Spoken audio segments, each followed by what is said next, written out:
To protect himself and his sources from prying eyes in China, Paul Mozur, a technology reporter in Shanghai, leaves just an innocent trace of digital exhaust. What are your most important tech tools for reporting in Shanghai, especially with a government known for surveillance? In China, evading the watchful eyes of the government sometimes feels like an exercise in futility. The place is wired with about 200 million surveillance cameras. Beijing controls the telecom companies, and every internet company has to hand over data when the police want it. They also know where journalists live because we register our address with police. In Shanghai, the police regularly come to my apartment, once they demanded to come inside. That said, China is big, and the government less than competent. Sometimes the police who come to my door have no idea I'm a journalist. Usually the higher-ups who deal with my visa don't know about the house visits. The lack of coordination means one of the best things to do is to try to slip through the cracks. Basically, protect yourself but also leave an innocent trace. I use an iPhone because Apple tends to be more secure than Android. That's especially true in China, where the blocks against Google mean there are a huge number of third-party Android stores peddling all kinds of sketchy apps. It's also important to realize that because Beijing controls the telecoms, your domestic phone number can be a liability. For secure apps like Signal, I toggle the registration lock so that if they try to mirror my phone, my account still has a layer of protection. To get around the Great Firewall, I use a few different VPNs, which I won't name because when we do bring them up they usually get new government attention. In some parts of China, the police will demand to check your phone, usually to delete photos. Having two phones helps with this. To make it even trickier, I have the same case on both phones. But it's also good to have other ways to protect your data. I use a few apps that disguise themselves as something innocuous but in fact hide and protect data. It's also always handy to have a USB drive that can plug into your phone and be used to save stuff quickly. What do you do to keep sources secure? As my colleague Li Yuan noted, WeChat is a reporter's best friend in China. Everyone spends huge amounts of time on it. But WeChat is also closely monitored, so when a sensitive topic comes up, I try to guide people to use more secure apps. That can also be a problem, though, because setting up an encrypted messaging app can alert the authorities to the person. In light of that, personal meetings also work. Often that means leaving the phone at home, since a device's microphone can become a listening device. There are also special Faraday bags, which block communications signals and can help you go dark with your phone on you. Sometimes all the surveillance here makes me want to put one on my head. In some cases, it's not possible to get around the government, and you have to make a judgment call about whether the source understands the risks and how severe the punishment might be.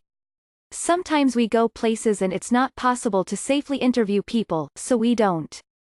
The government frequently wins. What is the oddest surveillance tech you've seen in China? China is a gadget-loving nation. Often technology that doesn't totally work is embraced with alacrity. I think my favorite example was the facial recognition sunglasses that made the rounds last year. The police were rocking these glasses, with a camera that plugged into a smartphone-like mini-computer.